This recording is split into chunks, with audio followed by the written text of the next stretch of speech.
vlog series by Bear Process Safety, episode 2, 5 ways to help your team survive the PHA. I'm Adam Berry. Let's get started. If you've been in a meeting before, or if you've led a meeting, you've probably seen one of these guys. What? Where are we at? Oh, what did you say again? Sorry. Had a couple emails I'm responding to.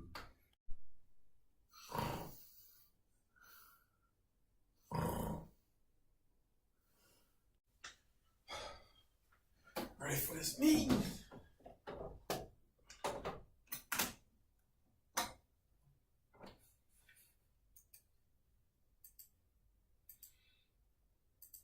Oh, gotta go, y'all. I got another meet. Right? A little bit of humor there for you. So to combat that, we've got 5 tips to help you basically stop that from happening. Number 1 is a game plan. When you've got a meeting, go into it right off the bat with some sort of agenda, some sort of spreadsheet to let the team know this is what we're accomplishing in the days that we're meeting. And how many days are we meeting? And when is, our number 2 point, our scheduled meeting time.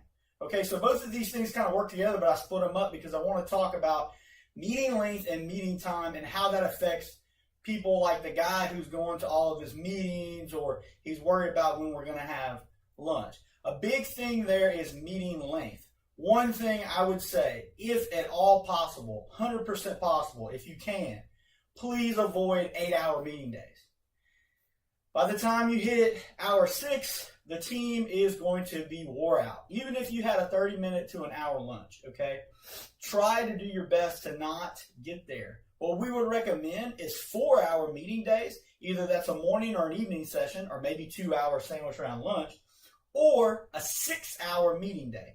Now, when we do a 6-hour meeting day, we split it up into a 3-hour morning session with a 2-hour to hour-and-a-half lunch and a 3-hour evening session. Now, we split the lunch up that way. We've actually had a client who's wanted to do that before, and we liked it so much we started doing it for all of our clients, and that's the way we suggest it. That big lunch, what that allows for a lunch. It allows for email guy to check his emails. It allows for meeting guy to schedule his meetings. And for our operations and maintenance and engineer personnel, if there's problems in the facility, they can check that out during the lunch break. We've done this before, and it works out great. Another benefit to the evening 3-hour meeting is that a person is going to get off. Let's say the second session of the 3-hour meeting starts at 1 o'clock or 12 o'clock. They're going to get off at that 3-4 gap. And we know a lot of times, sometimes with our shift workers, that their break ends at 4, or their shift ends at 4:35. So that's really important that you maximize your meeting time and you have your guys in there for the meeting and they're not checking out early at the end of the day. So number 3 is breaks. Within that, yes, you still have to have breaks. I do what I call the Berry Power Hour. We meet for an hour, and at the end of every hour, no matter what conversation we're in, no matter how deep into it we are, I give them a 5-minute break. Now, and maybe a 10-minute break, depending on how the conversation went and was it kind of intense about a scenario we're looking at or a piece of equipment we're reviewing, or it took a while to look at the system. So one thing that I will say is if you know that a topic is going to take a lot of time and you look at your watch and it's 5 minutes before that hour, we'll take that hour 5 minutes early. We'll take that break 5 minutes early, okay?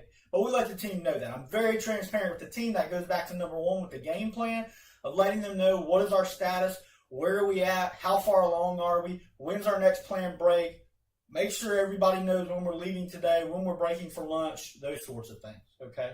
Number 4, hopefully what I've had in this video, is energy.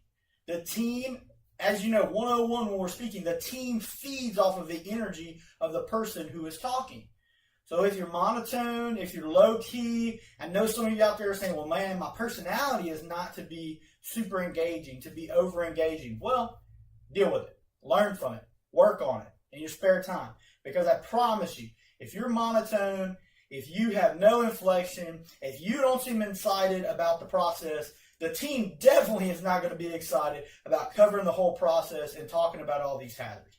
So you have to do your best to find a way to keep them engaged through your inflection, through your speaking, and then also number 5, team engagement of keeping each member engaged. So if you notice that a team member is disengaged some, find a way to bring them into the meeting.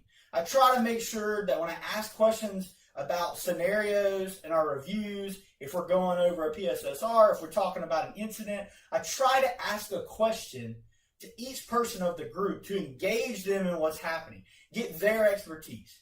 Most of the time, everyone that's in the room there is there for a reason. They have a specialty that hopefully we need. And maybe we don't hit a bunch of scenarios that uses their expertise, but when we do, I really make sure to hammer that home and ask for their question. If it's a maintenance question and maybe the operator can answer it, but we have a maintenance guy who's been in there and he's been totally disengaged in the process that we're doing, I make sure to ask him those questions. I make sure to engage him so that way he feels like he's part of the team.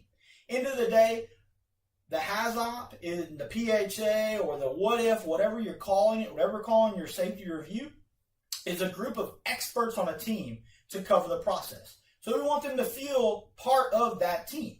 We want the best results in our HAZOP, and the best results there are to help our team survive without becoming one of the characters that we saw earlier. If you like this content, subscribe to our YouTube channel behind me. Check out our brand new website. Follow us on LinkedIn or Facebook. And I think we're starting Instagram pretty soon, so we'll have a couple of pictures up there. Bear PS in the wild.